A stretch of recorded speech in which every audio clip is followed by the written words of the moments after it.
मैं हर दिन नशे में ट्रेनिंग ग्राउंड में लड़खड़ाता हूँ। एक मार्शल आर्टिस्ट मेरे घुटने पर मूंगफली से मारता है। शराब की बोतल तुरंत उड़ जाती है, लेकिन मैं पलक झपकते ही गिरने वाली शराब की बोतल को पकड़ लेता हूँ और जैसे ही मैं गिरने वाला हूँ, मैं बस कुछ उंगलियों से अपने शरीर को सहारा लेता हूँ। हालांकि मैं अपनी मार्शल आर्ट कौशल का प्रदर्शन नहीं करना चाहता, इसलिए मैं जानबूझकर गिरता हूँ और शराब की बोतल को तोड़ देता हूँ। यह दृश्य सफलतापूर्वक सभी को धोखा देता है। हर कोई मुझसे हर दिन बेकार कहता है, लेकिन वे यह नहीं जानते कि मेरे पास अजेय मार्शल आर्ट कौशल है। जब मैं जवान था तो मैंने अकेले ही सभी शक्तिशाली फाइटर्स को हराया था। नतीजतन मैंने कई दुश्मन बनाए। एक दिन जब मैं घर पहुंचा, मुझे पता चला कि मेरे परिवार के सभी लोगों ने दुर्भाग्य का सामना किया है। तभी से मैंने अपना असली रूप छिपाने और एक शराबखोर बनने का फैसला किया। मार्शल आर्ट स्कूल का मालिक मुझे दया से ले लेता है। उसने यहाँ तक कि अपनी बेटी को मुझसे शादी कर दी। हालांकि मार्शल आर्ट स्कूल के सभी लोग सोचते हैं कि मैं अक्षम हूँ। मैं हर समय सभी लोगों द्वारा अपमानित होता हूँ। केवल मेरी पत्नी ही मेरे असली रूप को जानती है। लेकिन एक दिन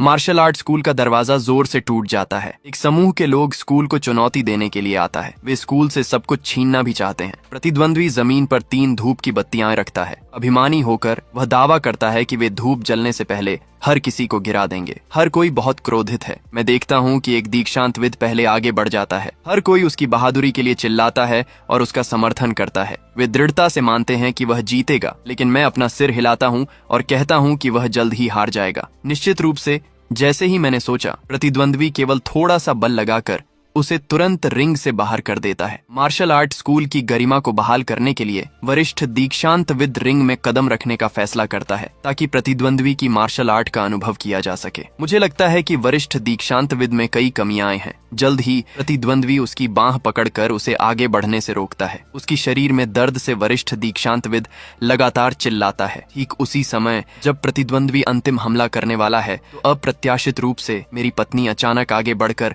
अपने भाई को बचाने के लिए दौड़ पड़ती है। लेकिन मेरी पत्नी जानती है कि वह प्रतिद्वंद्वी को बिल्कुल भी हरा नहीं सकती। वह जमीन पर घुटने टेक कर प्रतिद्वंद्वी से अपने भाई को छोड़ने का अनुरोध करती है, लेकिन प्रतिद्वंद्वी उससे मुझसे तलाक लेने की मांग करता है। मेरी पत्नी बिना हिचकिचाए इनकार कर देती है, लेकिन प्रतिद्वंद्वी अपनी सारी क्रोध की आग मुझ पर डाल देता है। प्रतिद्वंद्वी मेरी ओर एक झूलते हुए मुट्ठी के साथ दौड़ता है। मेरी पत्नी मेरे हमले को रोकने के लिए उठती है। मुझे अपनी पत्नी गंभीर रूप से घायल और जमीन पर पड़ी हुई दिखाई देती है। मैं समझ गया कि अब मुझे अपनी ताकत को छिपाना नहीं चाहिए।